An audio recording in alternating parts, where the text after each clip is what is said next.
This is Revathi. Welcome to అందమైన కథల పొదిరిల్లు. Video చూస్తున్న వారికి లైక్స్, కామెంట్స్తో సపోర్ట్ చేస్తున్న వారికి థ్యాంక్ యూ సో మచ్. నా తను నా ప్రాణం నీకై ఎపిసోడ్ నెంబర్ 199. బాజా భజంత్రీల మధ్య పంతులు గారి మంత్రాలతో నితీష్ క్రాంతి మెడలో తాళి కట్టబోతుండగా ఆపండి అంటూ ఒక గొంతు గంభీరంగా వినిపిస్తుంది. నితీష్తో సహా అందరూ అటువైపుగా చూస్తారు. అక్కడ ఎస్ఐతో పాటు మరికొంతమంది కానిస్టేబుల్స్ కనిపిస్తుంటారు. పోలీసుల రాకను చూసి అందరూ షాక్ అవుతుంటారు. అదే షాక్ నితీష్ అతని తల్లిదండ్రుల్లో ఇంకా ఎక్కువగా ఉంటుంది. ఆ పోలీసుల మధ్యలో నుంచి మన హీరో మెంటల్ కళ్యాణ్ కాస్త ఆవేశంతో హుందాగా వస్తుంటాడు. పోలీసులతో కళ్యాణ్ రావడం చూసి మైథిలి వాళ్ళందరూ చాలా షాక్ అవుతుంటారు. జగన్నాథం, జ్యోతి, విజయ్ పెళ్లి మండపంలోకి పోలీసులు రావడం చూసి వాళ్ళ మొహాలు ప్రశ్నార్థకంగా మారతాయి. అప్పటి వరకు సిగ్గుతో తలదించుకొని తాళి కట్టించుకోవడానికి సిద్ధపడ్డ క్రాంతి ఆశ్చర్యంగా పోలీసుల్ని, కళ్యాణ్ని చూస్తుంటుంది. ఇక తాళి పట్టుకొని నిలబడ్డ నితీష్కి చెమటలు పడుతుంటాయి. పెళ్లిని లైవ్ వీడియోలో జెస్సీకి చూపిస్తున్న శ్రేయ కూడా షాక్ అవుతూ ఫోన్ని పోలీసులు కళ్యాణ్ వైపుకి పెడుతుంది. అప్పటి వరకు బోర్లగా పడుకొని ఫోన్లో ఆ పెళ్లి వీడియో చూస్తున్న జెస్సీ పోలీసులతో కళ్యాణ్ని చూసి షాక్ అవుతూ లేచి కూర్చొని డాడీ అని పిలుస్తుంటుంది. ఏంటమ్మా అంటూ పరశురాం అక్కడికొస్తాడు. ఒకసారి ఇటు చూడండి అంటూ పెళ్లి వీడియో చూపిస్తుంది. పెళ్లిలోకి పోలీసులు రావడం చూసి పరశురాం కూడా షాక్ అవుతుంటాడు. కళ్యాణ్ పోలీసుల ముందు నిలబడి నితీష్ని కోపంగా చూస్తుంటాడు. జగన్నాథం మండపంలో నిలబడి పోలీసులను చూస్తూ ఏంటి ఎస్ఐ గారు ఇలా వచ్చారు? పెళ్లి కొడుకు తాళి కడుతుంటే ఆపండి అన్నారెందుకు అని అడుగుతాడు. మీ కూతురికి సంబంధం చూసేటప్పుడు పెళ్లి కొడుకు ఎలాంటి వాడు ఏంటి అని ఆరా తీయకుండా మీ కూతుర్ని అతనికిచ్చి పెళ్లి చేయడమేనా అంటూ ఎస్ఐ నిలదీస్తాడు. ఎస్ఐ మాటలకి నితీష్కి అతని తల్లిదండ్రులకి భయంతో చెమటలు పడుతుంటే క్రాంతితో సహా జగన్నాథం ఫ్యామిలీకి అర్థం కాక ఆశ్చర్యంగా చూస్తుంటారు. మీరేం మాట్లాడుతున్నారో మాకు అర్థం కావడం లేదు ఎస్ఐ గారు అంటాడు జగన్నాథం. ఆల్రెడీ నితీష్కి భార్య, 2 పిల్లలు ఉన్నారు. అది తెలుసుకోకుండా మీ అమ్మాయి జీవితాన్ని నాశనం చేయబోయారు అంటాడు ఎస్ఐ. అది విని నితీష్ అతని తల్లిదండ్రులు భయంతో గుటకలు మింగుతుంటే పెళ్లికి వచ్చిన అతిథులందరూ ప్రతి ఒక్కరూ షాక్ అవుతుంటారు. వామ్మో అనుకుంటుంది భాను గుండె మీద చేయి వేసుకొని. విజయ్ కూడా పెద్ద షాకులో ఉంటాడు. క్రాంతి నిర్ఘాంతపోతూ పెళ్లి పీటల మీద నుంచి లేచి నిలబడుతుంది. ఇదంతా అబద్ధం, నాకు పెళ్ళం పిల్లలు ఉండటమేంటి అంటాడు నితీష్ భయాన్ని కప్పిపుచ్చుకుంటూ. అవును, వీళ్ళంతా అబద్ధం చెప్తున్నారు. నా కొడుక్కి పెళ్ళం పిల్లలు ఉండటమేంటి అంటూ నితీష్ తల్లిదండ్రులు కూడా నటిస్తుంటారు. ఈలోపు కానిస్టేబుల్స్ నితీష్ అతని తల్లిదండ్రుల దగ్గరికి చేరుకొని ఇక్కడికి సాక్ష్యాలతోనే వచ్చాము. కళ్యాణ్ గారు మీ బాగోతాలని బట్టబయలు చేయటానికి వచ్చారు అంటూ వాళ్ళని పట్టుకుంటారు. సాక్ష్యాలు అనగానే ముగ్గురు భయపడుతుంటారు. జ్యోతి కంగారు పడుతూ ఏంటి కళ్యాణ్ ఇదంతా? నిజంగానే ఇతనికి భార్య పిల్లలు ఉన్నారా అని అడుగుతుంది. కళ్యాణ్ సమాధానం కోసం జగన్నాథం కూడా కంగారుగా చూస్తుంటాడు. నిజమేనండి అంటాడు కళ్యాణ్. కళ్యాణ్ మాటలతో మరొకసారి అందరూ షాక్ అవుతుంటారు. ఇంకా క్రాంతి అయితే తన కాళ్ళ కింద భూమి కంపించినట్టుగా కంగారు పడుతుంటుంది. గంట క్రితం ఏం జరిగిందో ఫ్లాష్ బ్యాక్లోకి వెళ్దాం. కళ్యాణ్ పెళ్లికి రావడం కోసం ఆఫీస్ నుండి ఆ కళ్యాణ్ మండపానికి చేరుకుంటాడు. లోపలికి రాబోతుండగా అక్కడ ఉన్న ఫ్లెక్సీలో క్రాంతితో సహా ఉన్న నితీష్ని చూసి ఇతన్ని ఎక్కడో చూశానే అని ఆలోచిస్తూ ఉంటాడు. కాసేపు దీర్ఘంగా ఆలోచించిన తర్వాత ఎక్కడ చూశాడో కళ్యాణ్కి గుర్తొచ్చి కంగారు పడుతూ ఆ ఫ్లెక్సీని ఫోటో తీసి ఆర్యాకు పంపిస్తాడు. చేతి వాచిలో ముహూర్తం టైం చూసుకొని కారు దగ్గరికి వచ్చి కూర్చొని ఆ వెంటనే ఆర్యకి ఫోన్ చేస్తాడు. అమెరికాలో ఉన్న ఆర్య ఫోన్ లిఫ్ట్ చేసి, హలో కళ్యాణ్ అంటాడు. నీకొక ఫోటో పంపించాను చూడు అంటాడు కళ్యాణ్. ఆర్య అది ఓపెన్ చేసి చూసి షాక్ అవుతుంటాడు. అతన్ని గుర్తుపట్టావా ఆర్య అని అడుగుతాడు కళ్యాణ్. హా, నేను ఉండే ఏరియా సరౌండింగ్లో ఉంటాడు. ఈ నితీష్ గాడికి పెళ్ళాం పిల్లలు ఉన్నారు కదా, మళ్ళీ వీడేంటి పెళ్ళికి సిద్ధపడ్డాడు, అది కూడా క్రాంతితోనా అని అడుగుతాడు ఆర్య ఆశ్చర్యపోతూ. నాకు కూడా మీ ఏరియాలోనే వీడిని పెళ్ళాం పిల్లతో చూసినట్టు ఐడియా ఉంది. వీడు ఏదో మోసం చేసి క్రాంతిని పెళ్లి చేసుకోబోతున్నాడని తెలుస్తుంది. నువ్వు ఫాస్ట్గా ఇతని భార్య పిల్లల్ని మీట్ అవ్వాలి అంటాడు కళ్యాణ్. తప్పకుండా అంటాడు ఆర్య. నేను పోలీస్ స్టేషన్కి వెళ్తాను.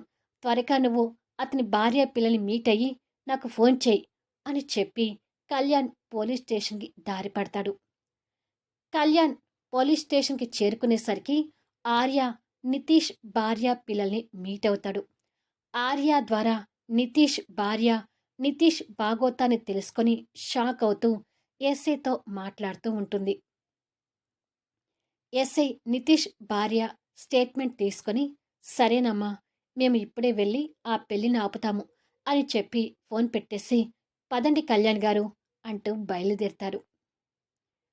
ప్రెసెంట్ కళ్యాణ్ చెప్పింది విని అందరూ మరొక్కసారి షాక్ అవుతుంటారు. ఆ వెంటనే కళ్యాణ్ ఫోన్కి నితీష్ భార్య దగ్గర నుంచి వీడియో కాల్ వస్తుంటుంది. కళ్యాణ్ ఆ వీడియో కాల్ లిఫ్ట్ చేసి, నేను ఇక్కడికి వచ్చానమ్మా, నీ భర్త బాగోతాల్ని ఇక్కడ చెప్పు అంటూ కళ్యాణ్ ఆ ఫోన్తో మండపం మీదకి వచ్చి క్రాంతి చేతిలో ఫోన్ పెడతాడు. నితీష్ తప్పించుకోవాలని చూస్తూ ఉండగా పోలీసులు వాణ్ణి పట్టుకొని, ఎక్కడికి రా, పారిపోతావు అంటూ గట్టిగా పట్టుకుంటారు. నితీష్ భార్య వీడియో కాల్లో క్రాంతితో మాట్లాడుతూ, అమ్మా, నేను ఆ నితీష్కి కట్టుకున్న భార్యని, వీళ్ళిద్దరూ మాకు పుట్టిన పిల్లలు అంటూ 4-5 సంవత్సరాలున్న ఇద్దరి పిల్లల్ని చూపిస్తుంది. వాళ్ళని చూసి క్రాంతి షాక్ అవుతుంది. అతను నా భర్త, వాళ్ళిద్దరూ నా అత్త మామ, ఆ ముగ్గురు శాడిస్ట్ పర్సన్స్. ఇక నితీష్కి లేని అలవాటు అంటూ లేదు. అతని వల్ల, అతని తల్లిదండ్రుల వల్ల నేను నా పిల్లలు నరక యాతన అనుభవించాము. ఇక్కడ సాఫ్ట్వేర్ కంపెనీ పెట్టి కోట్లలో నష్టాలు వచ్చి బిజినెస్లో లాస్ అయ్యాడు. మీరు డబ్బు ఉన్న వాళ్ళని తెలిసి పెళ్ళయ్యి పెళ్ళం పిల్లలు ఉన్నారనే విషయాన్ని దాచిపెట్టి నిన్ను పెళ్లి చేసుకోవాలని చూస్తున్నాడు. దయచేసి అతని మోసానికి నువ్వు బలి కావద్దమ్మా అని చెప్తుంది ఆవిడ. క్రాంతితో సహా ఆ విషయాలు ఏమీ తెలియని జగన్నాథం, జ్యోతి, విజయ్ కూడా షాక్ అవుతుంటారు. ఓరి గుంటనక్క అనుకుంటుంది భాను నితీష్ గాని చూస్తూ. వామ్మో, ఇంత మోసమా అంటుంది మైథిలి. శ్రేయ అక్కడ జరుగుతున్నది కంగారుగా చూస్తూనే అదంతా వీడియో తీస్తుంటుంది. మోహన్, అర్జున్, సంజన, సాక్షి అందరూ షాక్ అవుతున్నారు. ఇక చెర్రీ, అన్వి ఏమీ తెలియని అయోమయంగా చూస్తుంటారు. నువ్వు వాడిని పెళ్లి చేసుకుంటే నాలాగా నువ్వు కూడా వాడికి బలి పశువు అవుతావమ్మా అంటూ నితీష్ భార్య కన్నీళ్లతో చెప్తుంది. క్రాంతి ఆ ఫోన్ పక్కనే ఉన్న కళ్యాణ్కి అందించి కానిస్టేబుల్స్ పట్టుకుని ఉన్న వాడి దగ్గరికి ఆవేశంగా వచ్చి వాడి చెంపన చెల్లున పగలగొడుతుంది. అందరూ ఆ కొట్టడం చూసి వాడి వైపు కసిగా చూస్తుంటారు. పెళ్ళాం పిల్లలు పెట్టుకొని నాతో వర్జినని చెప్తావురా రాస్కేల్ అంటూ ఇంకొక చెంప కూడా పగలగొడుతుంది. వాడు ఆ దెబ్బలకి భయపడుతూ ఉంటే వాళ్ళ కుట్ర బయటపడినందుకు వాడి తల్లిదండ్రులు కూడా కంగారు పడుతుంటారు. ఆ మాత్రం దెబ్బలు వాడికి పడాలి అన్నట్టుగా కళ్యాణ్ కూడా మౌనంగా ఉంటాడు. అమ్మో, ఈ నిజం బయటపడకపోతే నా కూతురు జీవితం నిండా నాశనం అయ్యేది కదా అంటూ బాధపడతాడు జగన్నాథం. మీరు చెప్పింది విని నేను కూడా ఇది మంచి సంబంధం అనుకున్నాను అంటుంది జ్యోతి కన్నీళ్ళు పెట్టుకుంటూ. విజయ్ కూడా కోపం తెచ్చుకుంటూ, భార్య పిల్లల్ని పెట్టుకొని నా చెల్లెల జీవితాన్ని నాశనం చేయడానికి వచ్చావురా అంటూ వచ్చి వాడిని 2 దెబ్బలు కొడతాడు. అర్జున్, మోహన్, మైథిలి, సంజన, సాక్షి కూడా వాడిని కోపంగా చూస్తుంటారు. నిజంగా ఇది ఎంత దారుణం అని శ్రేయ కూడా కాస్త మానవత్వంతో ఆలోచిస్తూ వాడిని కొట్టడం కూడా లైవ్ వీడియోలో జెస్సీ వాళ్ళకి పంపిస్తుంది. అక్కడ జరుగుతున్నది చూసి ఈ తండ్రి బిడ్డ షాక్ అవుతుంటారు. ఎంత ప్రమాదం తప్పింది, అనవసరంగా క్రాంతి జీవితం నాశనం అయ్యేది కదా అంటూ బంధువర్గాలందరూ చెప్పుకుంటూ ఉంటారు. నిజమే, ఆ అబ్బాయి ఎవరో దేవుడిలా వచ్చి వీళ్ళ మోసాన్ని బయటపెట్టి క్రాంతి జీవితాన్ని కాపాడాడు అని అందరూ కళ్యాణ్ గురించి మాట్లాడుకుంటూ ఉంటారు. మా డాడ్ ఆల్వేస్ హీరో, ఏది చేసినా గుడ్ చేస్తాడు అంటాడు చెర్రీ. ఇక ఆ వీడియో చూస్తున్న జెస్సీకి పరశురామ్కి నెత్తి మీద మరో పిడుగు పడినట్టు అవుతూ, మనం ఒకటి అనుకుంటే అక్కడ ఇంకొకటి జరుగుతుంది ఏంటి డాడీ అంటుంది జెస్సీ. నువ్వు వర్రీ అవ్వకు జెస్సీ, అసలు ఏం జరుగుతుందో చూద్దాం అంటూ కూతురికి ధైర్యం చెప్తూ ఆ వీడియో చూస్తుంటాడు పరశురామ్. ఇదంతా కళ్యాణ్ వల్లే డాడీ, ఎప్పుడు చూసినా కళ్యాణ్ మనకి ప్రతిసారి అడ్డు వస్తూనే ఉన్నాడు అంటుంది జెస్సీ.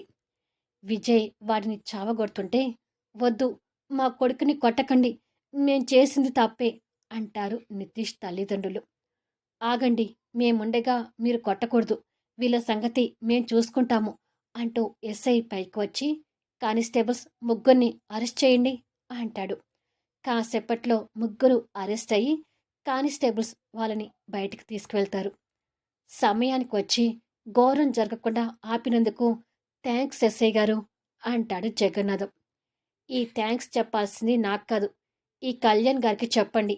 సమయానికి కళ్యాణ్ గారు వచ్చి కంప్లైంట్ ఇవ్వబట్టే మేము రెస్పాండ్ అయ్యాము అంటాడు ఎస్ఐ. క్రాంతి కన్నీళ్లతో కృతజ్ఞతగా కళ్యాణ్ వైపు చూస్తుంటుంది. జగన్నాథం, జ్యోతి, విజయ్ కూడా ఆ క్షణం కళ్యాణ్ వాళ్ళకి దేవుడులాగా కనిపిస్తుంటాడు. వీళ్ళ సంగతి నేను చూసుకుంటానులే కళ్యాణ్ గారు అని చెప్పి ఎస్ఐ కళ్యాణ్కి షేక్ హ్యాండ్ ఇచ్చి పెళ్లిలో నుంచి వెళ్ళిపోతాడు. జగన్నాథం కళ్యాణ్ చేతులు పట్టుకొని, వీడి దుర్మార్గం గురించి నువ్వు కనిపెట్టలేకపోయి ఉంటే నేను నా కూతురి విషయంలో చేసిన పనికి జీవితాంతం క్షమించుకోలేకపోయేవని కళ్యాణ్. మ్యారేజ్ బ్యూరో ద్వారా తెలిసి గొప్ప సంబంధం, కోట్ల ఆస్తులు ఉన్నాయి, అమెరికాల వ్యాపారం ఉంది అంటే నమ్మి క్రాంతి జీవితం సంతోషంగా ఉంటుంది కదా అని ఈ సంబంధాన్ని కుదిరిచ్చాను. ఇలా చేసి ఎంత పొరపాటు పడ్డానో ఇప్పుడు నాకు బాగా అర్థమవుతుంది అని అంటాడు కన్నీళ్ళు పెట్టుకుంటూ. డబ్బు ఉన్న దగ్గరే సుఖం ఉంటుంది అనుకోవటం పొరపాటు జగన్నాథం గారు. మనం చూడాల్సింది మనుషుల మనస్తత్వాలు కానీ డబ్బు దర్జాలు కాదు. వాడి దగ్గర డబ్బు ఉన్నా వాడి బుద్ధి కరెక్ట్గా లేకపోతే క్రాంతి సంతోషంగా ఉండేదా అని అడుగుతాడు. నువ్వు చెప్పేది నిజమే కళ్యాణ్ అంటాడు. మీరు చేసిన పొరపాటు వల్ల మన కూతురి జీవితం పెళ్లి పీటల మీద ప్రశ్నార్థకంగా మారింది. పెళ్లి పీటల మీద పెళ్లి ఆగింది అంటే దీని భవిష్యత్తు ఏంటండి అంటుంది జ్యోతి కన్నీళ్ళు పెట్టుకుంటూ. నాకు అది అర్థం కావడం లేదు అంటాడు జగన్నాథం కూడా కన్నీళ్ళు పెట్టుకుంటూ. అప్పుడే సూర్య ఆటోలో వచ్చి ఆ ఫంక్షన్ హాల్ ముందు దిగుతుండగా పోలీసులు నితీష్ వాళ్ళని తీసుకువెళ్ళటం ఎదుట పడుతుంది. మళ్ళీ నెక్స్ట్ వీడియోలో కలుద్దాం. అసలు అక్కడికి సూర్య ఎందుకు వచ్చాడు? క్రాంతి లైఫ్ ఏం కాబోతుంది? జెస్సీ పరశురామ్కి మరో షాక్ తగిలినట్ట? అసలు నితీష్ వెనుక ఇంకా ఎవరైనా ఉన్నారా? తెలుసుకోవాలి అంటే అద్భుతమైన మలుపులతో ఆసక్తికరంగా సాగిపోయే కథా వీడియోస్ని మిస్ కాకుండా చూడండి. కథ నచ్చితే లైక్ చేయండి, కామెంట్ షేర్ చేయండి, సబ్స్క్రైబ్ చేసుకుని ఛానల్ షేర్ చేస్తూ సపోర్ట్ చేయండి. Thanks for listening.